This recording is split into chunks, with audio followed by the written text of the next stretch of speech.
Bonjour à tous, bonjour à toutes, je suis Louise Lespard de La Clé des Champs, le podcast qui donne la parole aux agriculteurs. Aujourd'hui, j'ai le plaisir de recevoir Jean-Michel Lamotte, agriculteur entrepreneur dans les Landes. Lui qui n'était pas fils d'agriculteur, a repris très jeune la ferme de son oncle, producteur d'Armagnac, pour la développer au fil des années. Il aime travailler en collectif et fédérer des projets.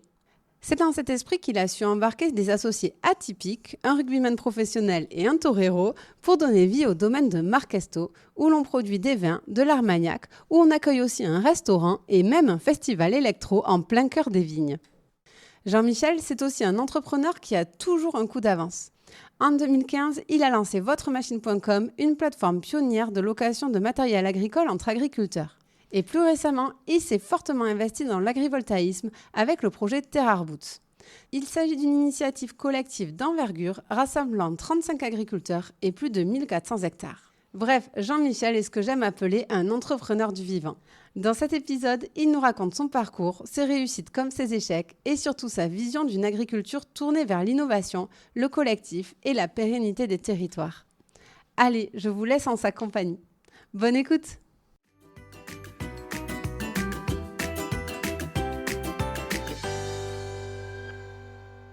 Bonjour Jean-Michel, Bonjour Louise.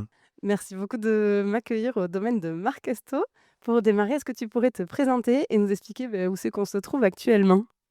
Bienvenue déjà. Moi je suis né à Hontanx, à 300 mètres de ce domaine viticole. Ce petit domaine qui est tout récent, en fait. On se qualifie de start-up, nous, ici, de l'Armagnac. Voilà, donc on mène un projet pour notre territoire, on aime où on est né, donc notre culture, essayer de la préserver et de la faire perdurer. Voilà, c'est notre petit challenge.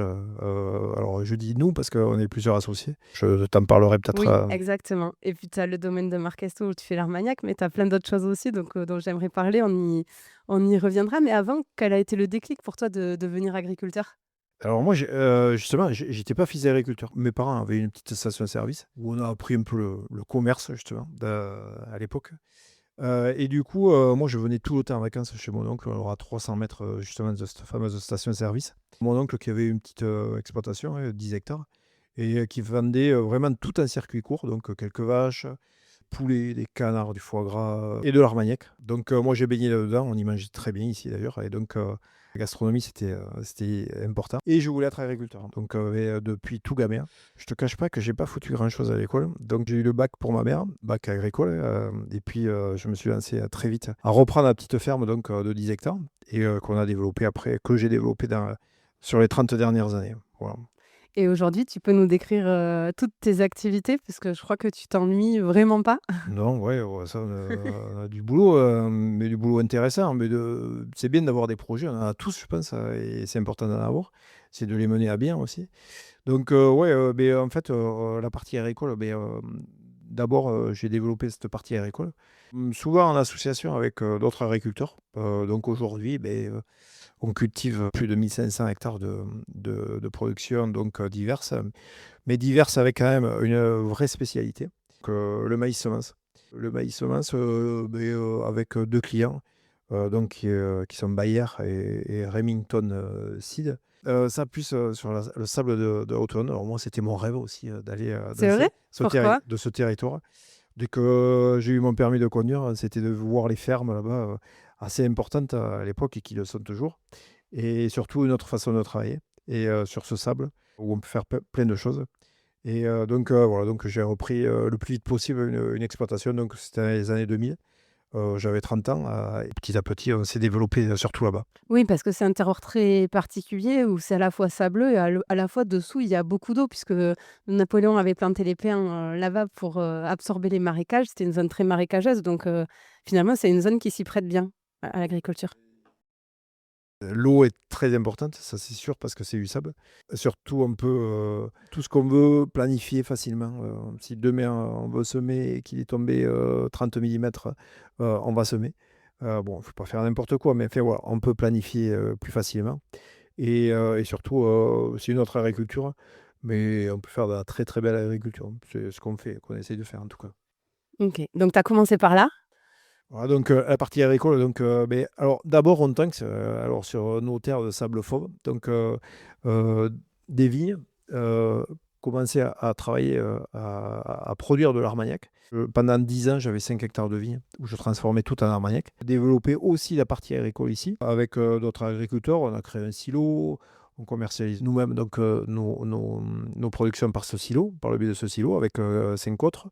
Ben, souvent, il y avait une ferme qui était à vendre, ben, on l'a racheté, donc on l'a racheté ou on l'exploitait avec. En fait, j'ai plusieurs sociétés avec plusieurs associés, avec des agriculteurs, évidemment. On a installé des jeunes qui étaient très bons, donc qui voulaient s'installer. Aujourd'hui, oui, on cultive allez, plus de 1500 hectares de culture, mais en association donc, avec donc d'autres agriculteurs. Voilà. En fait, j'ai à peu près 8 associés. Ouais, cette notion de collectif, j'ai l'impression que c'est important pour toi parce que là, tu nous parles de ces associations. Sur le domaine de Marcasto, on en reparlera, mais tu t'es associé avec un rugbyman professionnel et un torero. C'est des associations un peu atypiques, on y reviendra. On a aussi l'agrivoltaïsme, on y reviendra aussi, où il y a beaucoup d'agriculteurs impliqués sur le projet sur lequel tu travailles. Ce collectif-là, c'est quelque chose d'important pour toi? Moi, j'aime bien travailler à plusieurs. Alors, quelquefois, on peut s'engueuler, hein, ça, c'est pas toujours très simple à gérer, mais quelquefois aussi, il y a un débat et ces débats font que on peut mener plus facilement des idées ou éviter des erreurs. Et puis, surtout, la complémentarité. Moi, je suis peut-être meilleur sur un poste et l'autre me complète ailleurs et vice-versa. Travailler tout seul, quelquefois, oui, on peut faire des choses, il y en a qui le font, hein. Moi, je ne sais pas trop le faire. J'aime bien vraiment qu'on se complète et avancer ensemble surtout. Il faut des chefs d'orchestre, il y en a toujours un.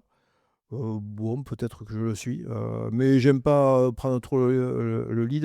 Il faut que, que tout le monde ait la possibilité vraiment de s'exprimer et surtout de faire. Donc voilà, bon, c'est un peu la manière de faire ici. Ouais.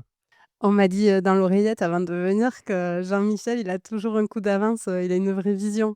En tant qu'agriculteur, les compliments, vous les prenez pas trop, mais c'est ce qu'on m'a dit en tout cas. Voilà, cette vision, cette diversification qui a vraiment marqué ton parcours. Ouais, ouais, après, ben, coup d'avance, si tu en veux des échecs, on en prend, hein, aussi.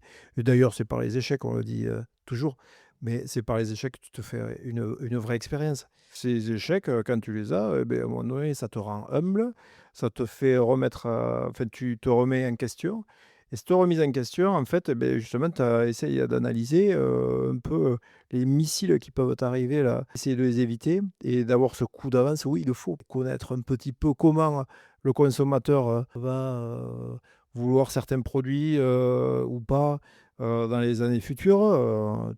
Tu vois bien le bio aujourd'hui, plus personne n'en veut. Il y a d'autres méthodes aussi pour le capter, le consommateur. Faire, oui, au coup d'avance, tout le monde essaye. Les points de vigilance, on en a tous. Il faut les traiter et il faut anticiper. Voilà, donc, et c'est ce qu'on je pense que tout le monde le fait dans toutes les entreprises et c'est important. Tu as un échec qui t'a particulièrement marqué à nous partager?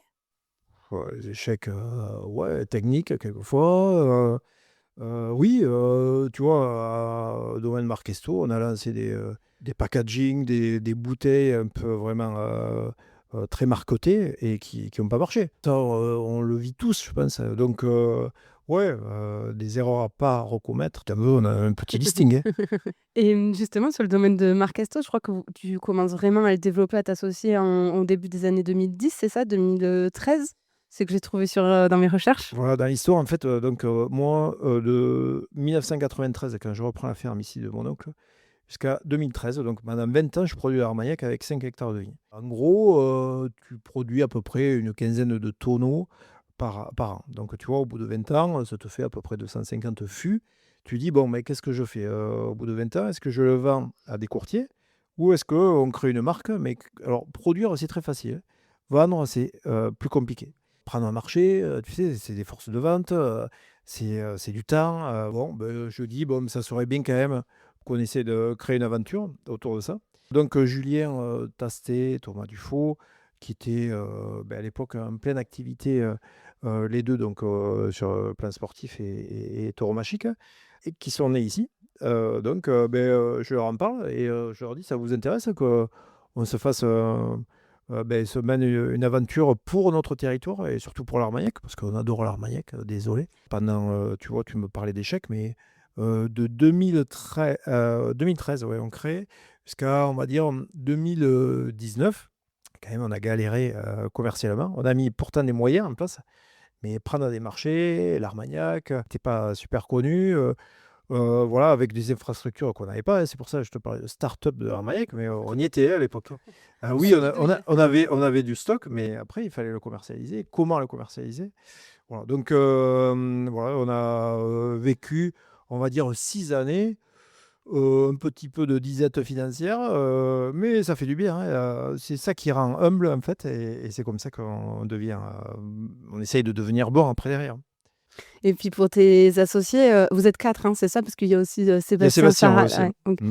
Et pour Julien Tastet, donc là, pour ceux qui savent pas, il a été rugbyman à Mont-de-Marsan, entraîneur au Stade Français. Là, il part à Castres, je crois, entraîner. Thomas Dufaux a fait une carrière de matador de taureau pendant quoi? 10 bonnes années. Ouais, plus, ouais, Voilà, ouais, jusqu'à de 16 ans à 33 ans. ouais. Pour eux aussi, c'est des belles opportunités, de s'assurer la suite de leur carrière parce qu'on sait que c'est des carrières qui sont, belles mais éphémères. Donc c'est aussi une opportunité que tu leur as offert. Ouais, ouais. Bon, alors, attention, hein, parce qu'ils mènent, eux, du travail aussi, hein. Donc, oui, Thomas, aujourd'hui, gère le domaine ici, qu'on a étoffé d'un restaurant, dans les fameuses étables de mon oncle, où il y a plus de vaches. Donc, on a fait un restaurant, un petit peu atypique. Un chef nous a rejoint. Et c'est Thomas qui gère le domaine, qui est directeur du domaine, avec une gamme de produits. Aujourd'hui, on commence à toucher un peu à l'export. J'ai vu, vous avez envoyé vos premières bouteilles aux États-Unis, hier ou avant-hier, non? Vous avez fait les Ouais, alors on avait fait un dernier déjà. Bon, maintenant, avec ce qui se passe avec les traités entre les États-Unis et l'Europe, bon, c'est pas toujours simple, mais bon, en tout cas, oui, on arrive à prendre de la clientèle. On a de belles références françaises maintenant, chez des grands chefs étoilés, qui font que ça nous amène enfin, on s'en sert évidemment pour travailler sur d'autres pays. Mais alors, attention, on reste humble parce qu'on n'a pas une grande production encore. Aujourd'hui, on a 30 hectares de vignes qu'on est en train d'étoffer encore, avec une gamme de vins, quelques surprises à venir. Il ne faut pas relâcher, attention, ouais, hein, c'est, jamais se reposer sur ses ah non, lauriers non, il faut toujours surprendre. quand on est Voilà. entrepreneur. Et là aussi, on est dans la diversification parce que tu fais de l'Armagnac, tu viens de nous dire que tu faisais du vin, vous avez ouvert un restaurant et une belle table où les gens se déplacent pour venir parce qu'il faut dire, qu'ici, c'est quand même pas la porte à côté de Mont-de-Marsan notamment, il y a 25 minutes de 20-25 minutes de route. Donc les gens font la démarche de venir exprès, au restaurant, c'était pas gagné non plus. Non, non, mais ouais, parce que c'est un petit village isolé.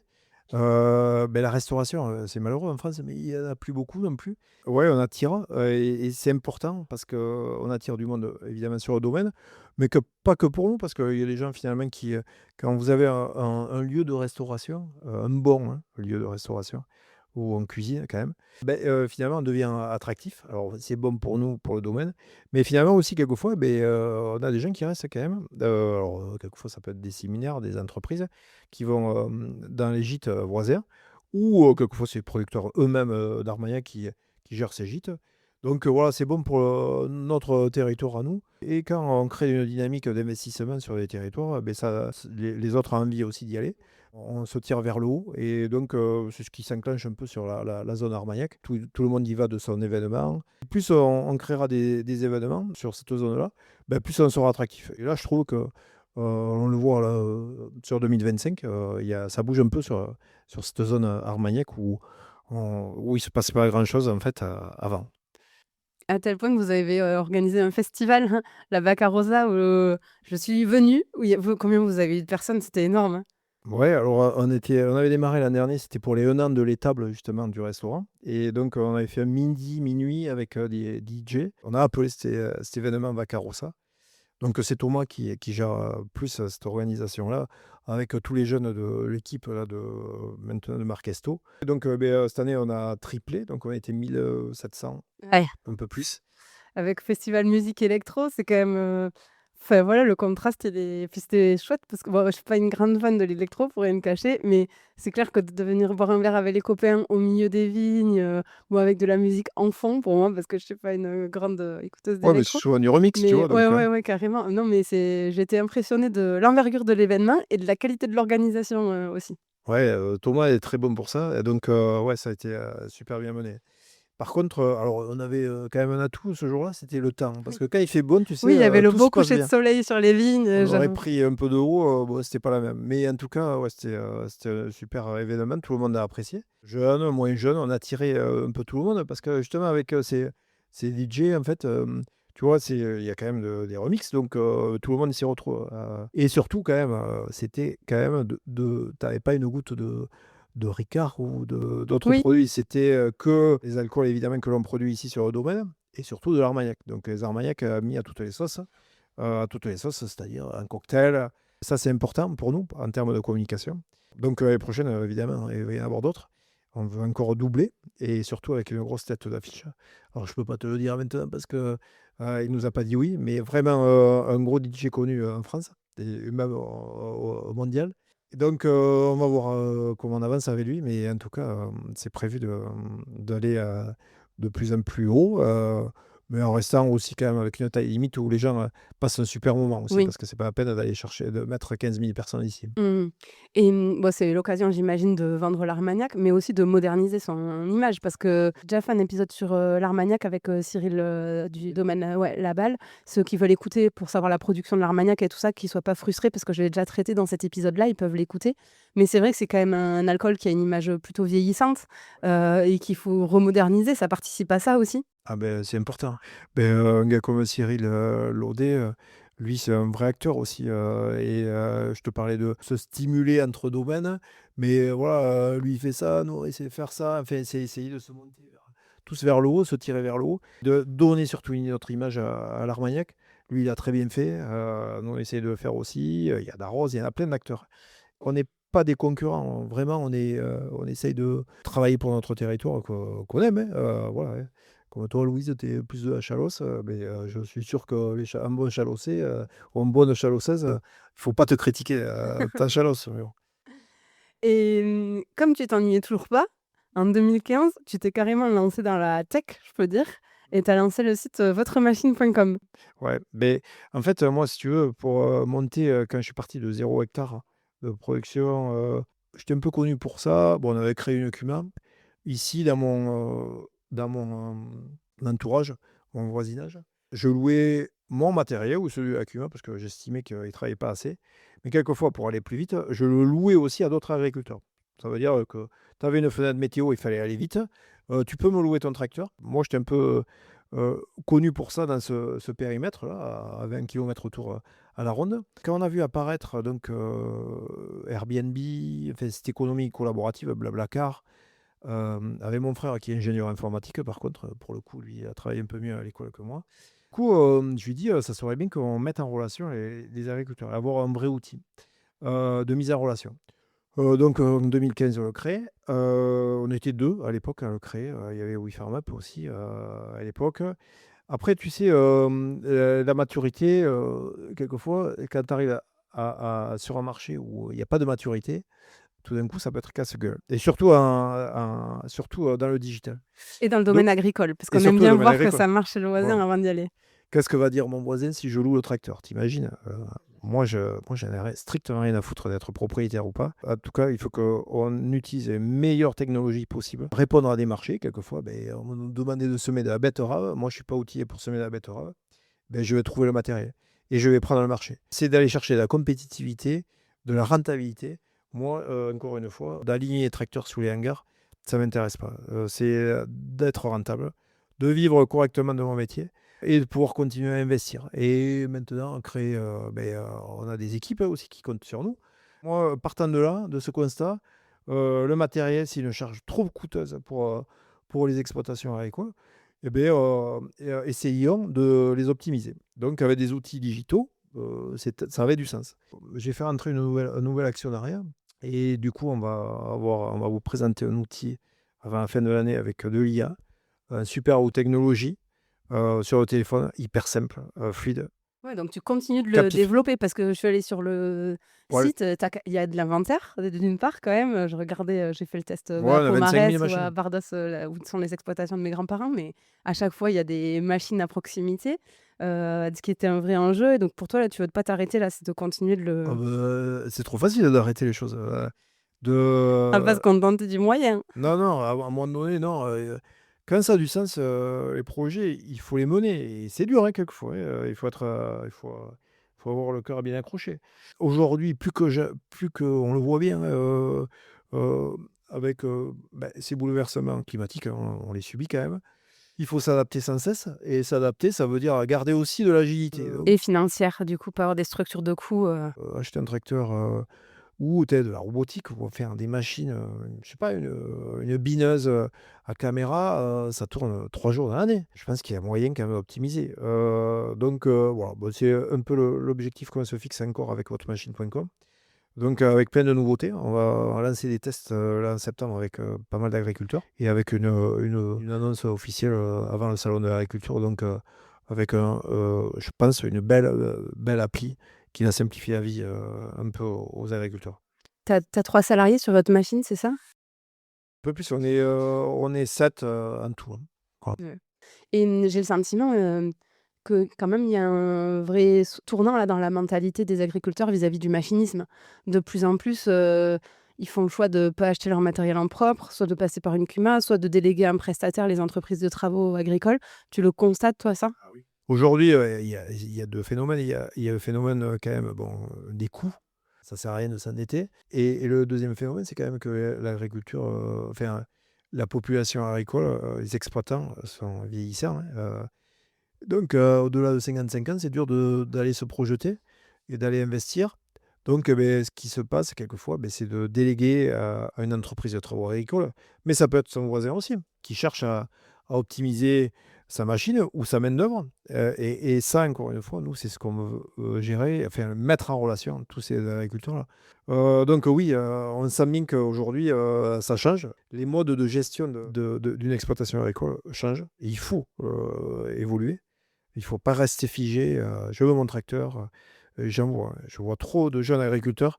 La première chose qu'ils achètent, c'est le tracteur. Non, il vaut mieux acheter du foncier. Le tracteur, on va trouver des moyens pour travailler. Ouais, c'est qu'il y a une sorte de, déjà il y a des agriculteurs qui sont très attachés au machinisme et qui aiment ça et puis il y a une dimension sociale aussi à avoir, à montrer qu'on a son propre matériel, non? Ouais, mais c'est sûr que c'est un signe de réussite d'avoir son tracteur sous l'hangar. Moi, je ne le vois pas comme ça. Franchement, il ne faut pas le voir comme ça. Donc oui, bon, j'ai acheté un tracteur, oui, mais peut-être d'aller chercher des heures de location ailleurs. Moi, je peux te dire que mes tracteurs, déjà, on n'en a pas beaucoup. Ils turbinent et tous les 3 ans, on les change. Donc, on a toujours accès à de la technologie parce que c'est des machines hyper optimisées. Et il faut aller vers des technologies parce que ces technologies vont arriver à ce qu'on puisse réduire les doses de phyto. C'est ce que veut le consommateur et c'est entendable et c'est normal qu'on y aille.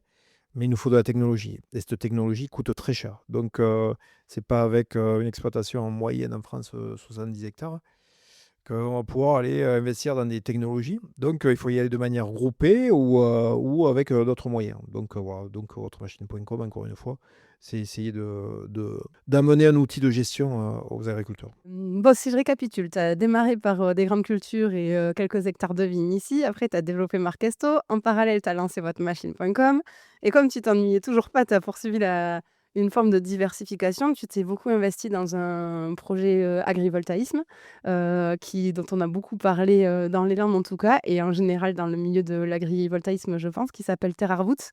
Tu peux nous raconter la genèse du projet? Qu'est-ce qui s'est passé? Qu'est-ce qui a déclenché le fait que tu veuilles te lancer dans l'agrivoltaïsme et la démarche collective que ça a pris? Déjà, tu sais, pour être heureux dans la vie, il faut avoir une philosophie. Donc, quand tu as une contrainte, quand tu as une emmerde qui t'arrive, il faut jamais baisser les bras. Il y a toujours une solution et cette solution devient une opportunité. Il faut voir la vie comme ça. Et en fait, ce qui s'est passé sur ce projet-là, en fait, là où on a le domaine Marquesto, là où je suis né, moi, en fait, on a un captage d'eau majeur qui alimente quand même 20 000 personnes, 20 000 habitants, pardon, 20 000 foyers même. on nous dit en 2018, il va falloir changer vos pratiques et aller vers du zéro phyto. Zéro Parce phyto, que l'eau était alors oui, contaminée? pardon, donc une eau impactée par des matières actives, alors Parce des que vous avez beaucoup de métabolites. vignes autour. Alors non, c'est pas que la vigne, hein, c'était surtout le maïs. Donc on y retrouvait de l'atrazine qu'on n'utilise plus depuis des années et des années, Ouais, mais qui reste dans mais le temps. qui sont bloqués dans les feuilles d'argile et qui descendent petit à petit. C'est des métabolites de S-métolachlore qu'on retrouve, des nitrates. Donc l'eau, c'est vital. Donc on a vite vu en 2018, quand on nous convoque avec tous les élus, l'exploitant de ce captage d'eau, qu'il fallait construire, qu'il fallait pas aller à la confrontation, ça servait à rien. Aujourd'hui, il faut bâtir, il faut construire. Donc on dit OK, mais zéro phyto, moi, c'est compliqué parce que moi j'avais fait du bio, c'est anti-agronomique au possible. Ça ne sera pas possible d'être ici, sur notre zone de terre hydromorphe. On ne pourra jamais rentrer, traiter l'enherbement comme on le souhaite. On aura des désastres de récolte qu'on ne pourra pas faire, parce que, tout simplement parce qu'on n'aura pas traité l'enherbement, hein, la concurrence de l'herbe. C'est des Euh, choses que tu avais déjà testées au alors préalable. oui, on l'avait fait. Le bio, quand dans les années 2018 vers, on en a eu fait. Et c'est complexe. Petite récolte. Il y avait des prix à l'époque qu'il n'y a plus aujourd'hui. En 2018, quand on nous convoque dans cette salle avec les élus, 35 exploitations agricoles, donc 1460 hectares de SAU, on se dit, les gars, on n'a plus aucune visibilité. Coup de massue un Si peu. zéro phyto, aujourd'hui, notre terre, elle ne vaut plus rien. Qu'est-ce qu'on fait avec une moyenne d'âge à 50 ans? Qu'est-ce qu'on fait, quoi? Donc on a créé une assoce. On se dit, bon, on va bâtir un projet sur le modèle allemand. En fait, les laitiers allemands, en mettant des méthaniseurs en place, ils ont réussi à avoir un prix du lait bas et avoir des exploitations laitières pérennes, transmissibles, finalement bon, rentables. Ouais, parce que ça crée du revenu Ben, complémentaire. C'est une autre associer activité. la production d'énergie et production agricole, ça a du sens. Donc, c'est des évolutions qu'il va falloir avoir peut-être sur nos exploitations agricoles aussi. On se dit, bon, ben, il n'y a pas 50 modèles. À l'époque, on commençait à entendre parler à peine de agrivoltaïsme. Ouais, parce qu'on est 2018-2019 à ce Ouais. moment-là. Là, vraiment, c'est, tu sais, tu commences à entendre juste. Du coup, on se rapproche donc avec notre assos. Alors, on n'était pas des 35 exploitations, il y a 6 communes concernées, les 6 agriculteurs les plus touchés par ce périmètre de protection. Donc, on se fait vite un bureau et on consulte donc des gars qui pourraient mener un projet d'envergure pour aller donc au zéro phyto pour retrouver une eau de qualité. Donc, on les voit tous à Sur l'époque. l'agrivoltaïsme, du coup, vous Alors, étudiez la méta et c'est l'agrivoltaïsme. que agrivoltisme. Le méta, pas trop. On l'a regardé, mais bon. Et du coup, trouver une start-up, parce qu'en fait, il fallait un format start-up, GLHD. Il était 3 à l'époque, hein. Et donc, on bâtit donc ce projet petit à petit. Et il fallait d'envergure, parce qu'en fait, l'idée, c'était de mutualiser. Il fallait que tout le monde soit servi. C'était pas le profit d'un seul agriculteur. Celui qui n'allait pas être servi en termes de revenus, de socle de revenus lié à l'énergie, allait être un des tracteurs du projet. Donc il ne fallait pas de concurrence, il fallait fédérer tous les 35 agriculteurs. Tout le monde est rentré dans cette association. On a bâti un projet de 700 hectares de panneaux solaires avec un modèle. Hein. Donc on a un pilote à Mont-de-Marsan. Un modèle donc, qu'on a établi avec le constructeur et nous. Enfin le constructeur, le développeur, du coup, pour faire certaines cultures. Donc là, on a espacé les panneaux de 9,15 m, ils seront perchés à 3 mètres de haut sur les articulations, des trackers. Et là, on va aller vers une nouvelle agriculture, donc relancer un projet d'élevage, parce il va nous falloir de la rotation, un maximum de rotation. Et l'idée, c'est ce qu'on a travaillé avec tous les élus, parce que la DDTM, quelquefois, quand tu es agriculteur, des remorques de fumier et de lisier qui filent à la DDTM. Nous, aujourd'hui, on a bâti ce projet avec la Quel DDTM, est son rôle à la la DTM? préfecture. D'instruire. Tu sais, il fallait les permis de construire. On a travaillé de concert avec tout le monde, c'est-à-dire traiter des problématiques, n'importe quelle problématique. Hein, on les a tous traitées ensemble. Donc, on a co-construit ce projet avec les élus, les riverains, les élus des communes concernées, tous les élus à l'unanimité. sont pour ce projet. Parce que quand on est un peu en tête l'envergure, c'est que c'est un des plus gros projets de France sur l'agrivoltaïsme aujourd'hui. Si ce n'est le plus gros, peut-être. Alors c'est le plus gros parce que pourquoi? En fait, pour bâtir un modèle de mutualisation où il fallait que les 1460 hectares soient servis en termes de revenus, socle de revenus, pour aller vers des cultures pas très rentables et rendre pérennes nos exploitations agricoles. En fait, il fallait de l'envergure. Donc il fallait de la surface couverte par des panneaux où on va faire de l'agriculture dessous. Attention, on va remettre de l'irrigation, on va investir, ça va être une agriculture hyper dynamique. Donc ces 700 hectares, en fait, vont servir 1460 hectares, donc 35 agriculteurs. Il y a des gens qui n'ont pas de panneaux sur l'exploitation parce qu'il y a des problèmes techniques ou environnementaux chez eux, et du coup, percevoir un revenu. Et c'est ce qui nous fédère dans cette association, et on va aller plus loin, en fait. On va créer une structure qui va gérer. Tu parlais de délégation tout à l'heure. Ben, en fait, on va garder le statut d'exploitant tous, notre structure, mais on va déléguer à une structure qui va gérer tous les assolements, mais la mise en culture.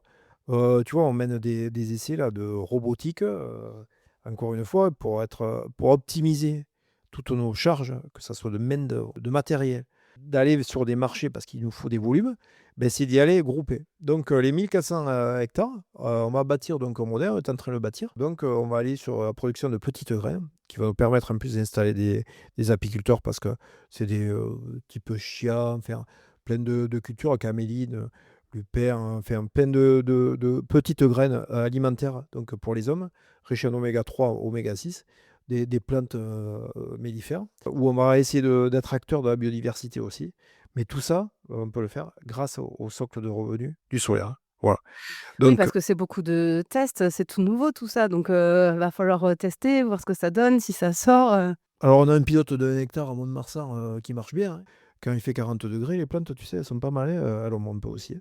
Ça, pour ça, moi, aucune inquiétude de productivité. Vraiment, notre problématique, c'est de zéro phyto. Comment on gère l'enherbement? Comment on gère cette concurrence d'herbes sans matière active? Essayer d'être innovant là-dessus. Et donc, avec la robotique, on va y arriver. On m'a redit dans l'oreillette qu'une fois au salon de l'agriculture, tu avais dit à un élu qui, au début, n'était pas pour le projet et qui avait dit que vous deviez passer en bio, de venir 4 jours avec toi dans les champs, désherber à la main, à genoux, et que vous en reparleriez au bout des 4 jours. Ah oui, bah, ben, c'est ce qu'on dit aux journalistes ici. Touchez-le, ce datura-là. Va le sentir un peu. Tu vas voir ce que c'est. Parce que là, cette loi du plomb, là, où tout le monde signe des pétitions, il faut vraiment venir sur l'exploitation agricole et connaître les contraintes. Ou de n'importe quelle entreprise. Tout le monde a des contraintes. Il ne faut pas pleurnicher toutes les 5 minutes non plus. Mais en tout cas, on a des problèmes à gérer qui ne peuvent pas se gérer comme ça. Et donc, oui, aujourd'hui, clairement, on va enlever de l'herbe avec quand même de la main-d'œuvre salariée d'étrangers. Heureusement qu'ils sont là sur le territoire.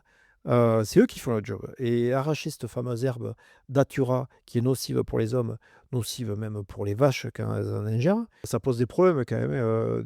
Donc, moi, ça m'embête des Marocains ou des Roumains qui viennent arracher cette herbe pour que nous, on bouffe ici en France. Donc, oui, en tout cas, si on n'a pas ce modèle-là, si Terre Arbuts ne voyait pas le jour, aujourd'hui, ça va dans le bon sens, hein, ça serait une catastrophe ici pour les 35 agriculteurs. Donc, aujourd'hui, tout va bien, mais quand même, il faut réunir 350 millions d'euros. On n'a pas, il y a des lois qui vont pas dans le bon sens encore.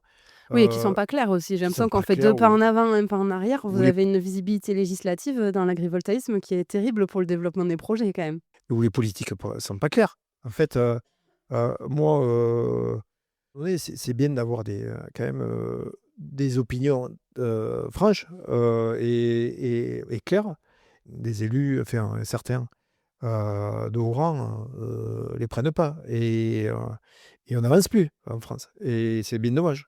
Donc du courage politique, il en faudrait un peu plus. Qu'il soit bien payé, ça ne me pose pas de problème. Alors ça, on voit ça sur les réseaux sociaux. Ouais, mais bon, un élu, ça travaille 7 jours sur 7. Et moi, je suis pas jaloux du tout de leur salaire. Et même, je trouve qu'ils touchent pas assez. Par contre, un peu plus de courage politique, ça serait bien. Pour qu'on avance et qu'on arrête De tergiverser. d'affoler la population, parce que c'est facile de faire peur à la population, mais qu'on avance, parce qu'il y a tellement de belles choses à faire en France. On a un super pays. Bon, tout le projet Terre Route. Mm. Et Donc, si je résume, c'est de faire un maximum de production d'énergie avec l'agrivoltaïsme. Vous revendez l'électricité derrière, ce qui vous permet d'installer des cultures qui sont moins productives, mais que vous pouvez cultiver sans phyto. Et aussi, tu nous parlais d'élevage. voilà, on va faire. En fait, aujourd'hui, il n'y a plus de vaches. Moi, dans mon village, C'est vrai que c'est terrible, tout ça. le Dans monde les avait des Landes, vaches. en tout cas, les vaches laitières, zéro, quasiment. Et Et il n'y a plus d'élevage. Alors oui, c'est complexe et c'est dur à mener. Mais aujourd'hui, c'est important aussi pour les sols, pour la biodiversité. Paraît-il que ça pollue, ok, j'entends une vache. Mais enfin, de manger de l'entrecôte locale pour alimenter des bouchers en local, ça a du sens aussi. Donc c'est un peu le projet qu'on veut mener. Il y a quelques éleveurs dans notre groupe hyper dynamiques.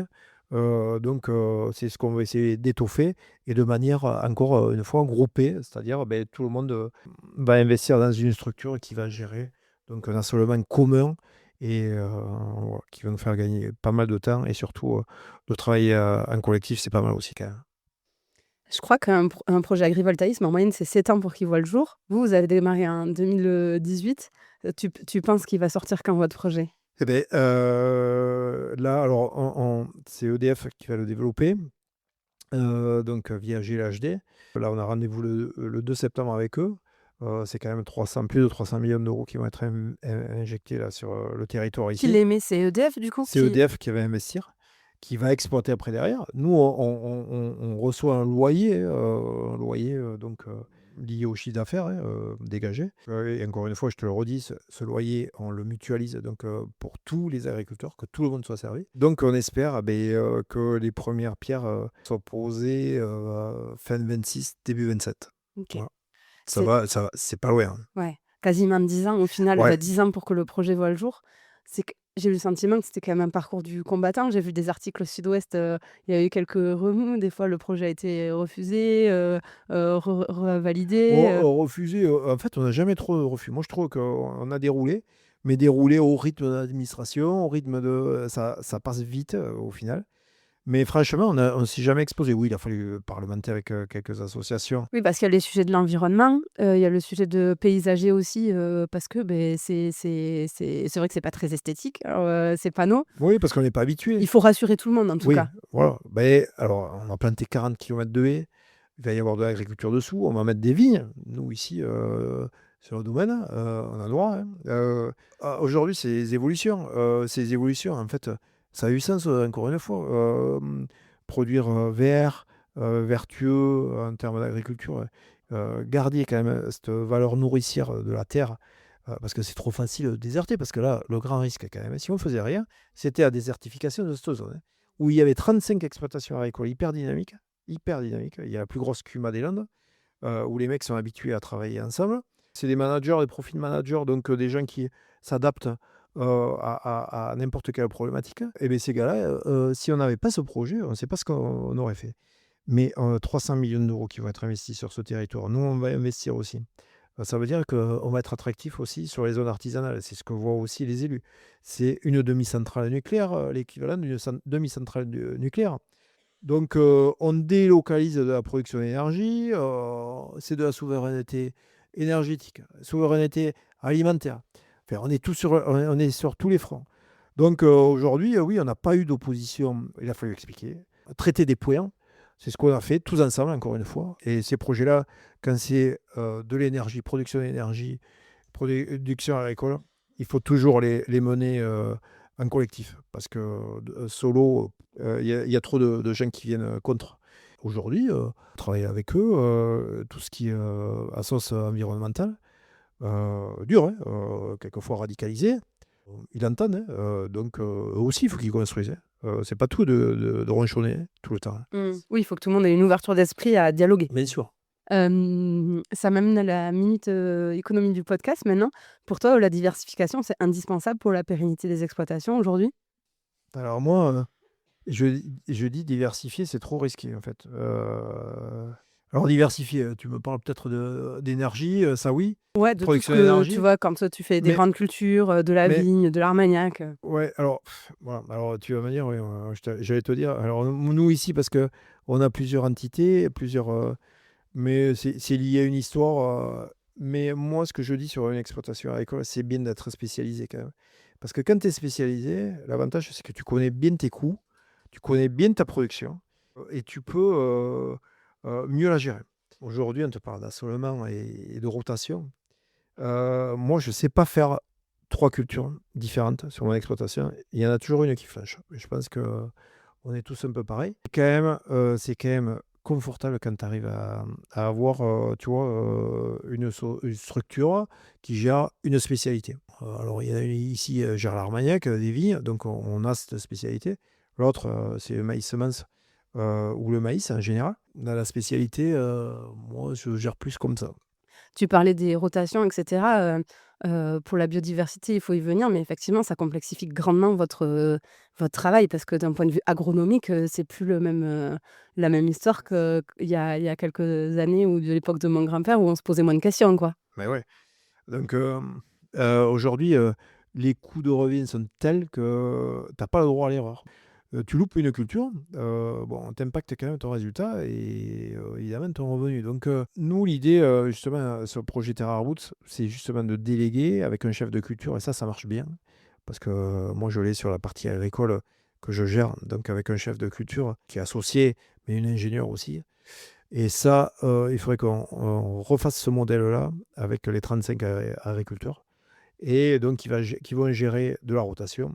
On commettra moins d'erreurs en collectif que quelquefois individuellement où il faut apprendre de ces erreurs. Tout le monde a une expertise, une expérience, donc c'est vraiment de les mettre en commun et avec une gestion pilotée par un chef de culture sur les 1400 hectares de ce projet. Voilà. Donc, avec des marchés identifiés, des volumes aussi à produire. Donc, c'est ce qu'on est en train de mener là aujourd'hui. Ouais, j'arrive à mes questions de fin. La première, c'est qu'est-ce qui t'anime à toi de mener autant de projets? Parce que mine de rien, là, c'est quand même, du 360, quoi. Ouais, ouais, ouais, moi j'ai 55 ans quand même. J'ai l'impression d'en avoir 35. J'ai l'impression que de m'endetter encore, ça ne me pose pas de problème. Il y en a qui pensent plus à vendre leur exploitation agricole ou arrêter. Moi, je ne le vois pas du tout. Perso, moi j'adore les projets, mener les projets parce que avoir des idées, c'est bien, mais il faut aller au bout. Et surtout avec les autres. Ouais, non, moi on en a encore. On a plein de petits projets encore à mener, plein d'idées. C'est important, on est fait pour ça. Les hommes, il ne faut pas s'endormir, hein. D'être sur un canapé, moi ça m'enchante pas, hein. Mais attention, hein, moi je ne saurais rien sans les autres. Donc on lance des idées, des dés, hein, mais quelquefois c'est grâce aux autres aussi qu'on arrive au bout. Donc ce qui est intéressant, à 55 ans, on est encore jeune. Donc Carrément. voilà. Ma deuxième question, c'est est-ce que tu aurais un truc pour nous pour, étaler notre, science, je sais pas, la prochaine fois qu'on est en voiture, avec les copains, Quand tu croises un tracteur, par exemple? tracteur et une remorque. Ouais, un tracteur et une remorque, ça coûte très très cher. Bah, un tracteur, ça coûte un tracteur de 200 chevaux aujourd'hui, ce qui est classique aujourd'hui, ça coûte 200 000 euros. Et une remorque, ça coûte 50 000 euros, tu vois. Donc, quand tu as quelqu'un qui conduit cet outil, c'est 250 000 euros. C'est plus cher qu'un semi-remorque que tu croises, enfin un camion en remorque. Donc, ces machines-là, eh ben, il faut les optimiser, il faut qu'elles travaillent. Il ne faut pas qu'elles se promènent ou rester sous le hangar. Faut savoir les conduire aussi. Voilà. Mais à côté de ça, il est faux. Ça nous simplifie la vie, hein. C'est des machines qui sont connectées par GPS, par satellite, et qui nous rendent la vie plus facile et surtout où on peut avoir de la précision. Et cette précision, elle va nous servir à réduire notre impact sur l'environnement. Donc moins de produits phyto, moins de passages, d'aller arracher la bonne herbe au bon endroit ou peut-être aller la traiter avec des caméras. C'est ce qu'on fait aujourd'hui de plus en plus. Mais ça, c'est dommage parce que les gens ne viennent pas assez nous voir. Et moi, justement, je le dis sur notre exploitation agricole de Haute-Hollande, où le maire de notre commune est écologiste. où aujourd'hui, on a de très, très bonnes relations. Moi, je dis: «Attendez, notre portail est toujours ouvert, vous pouvez venir quand vous voulez». Donc, on a une salle de réunion sur l'exploitation agricole qu'on met à disposition et on fait visiter l'exploitation et les gens, au moins, ont une autre approche de l'agriculture. Donc, c'est ce qu'on fait peut-être pas assez, nous, agriculteurs, mais on n'a pas le temps aussi de On vous communiquer. en demande beaucoup, C'est pas effectivement. notre job, hein. Voilà. Et dernière question, on sait qu'on peut te contacter, commander tes bouteilles d'Armagnac. Alors ça, bon, mais, ça, vous pouvez aller sur Marquesto. On essaye de travailler surtout aussi avec des cavistes. En France, on commence à avoir quelques bonnes caves qui nous commercialisent. Mais après aussi sur notre site, donc Marquesto, domaine Marquesto, voilà. Il y a moyen de nous trouver en tout cas. Bon, merci beaucoup, Jean-Michel, pour le partage de ton parcours et puis mine de rien de quelques leitmotifs de vie. Je suis sûre qu'il y en a plein qui vont repartir, requinqués en ayant écouté cet épisode. Et merci Louise d'être venue ici. Merci d'être mise à l'honneur. Écoute, je te parlais d'humilité. Moi, je suis pas trop habitué à parler de moi, mais bon, j'espère que je vous aurai pas saoulé en tout cas. Non, je pense pas. Mais mille merci et à très vite.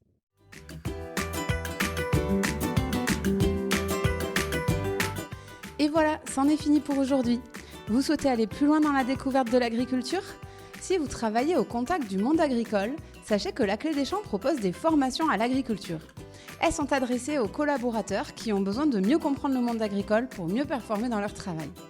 Nous proposons des formats e-learning sur la thématique de votre choix qui sont suivis d'immersion à la ferme par petits groupes de 5 pour vivre un véritable vie-ma-vie d'agriculteur. Plus d'informations et inscriptions sur www.laclédeschamps.fr. Et avant de partir, dernière chose, si le podcast vous plaît, n'hésitez pas à lui mettre une note 5 étoiles ou en parler autour de vous, ça m'aide énormément à faire connaître le podcast. Merci beaucoup et je vous dis à très bientôt pour en savoir toujours plus sur le monde agricole.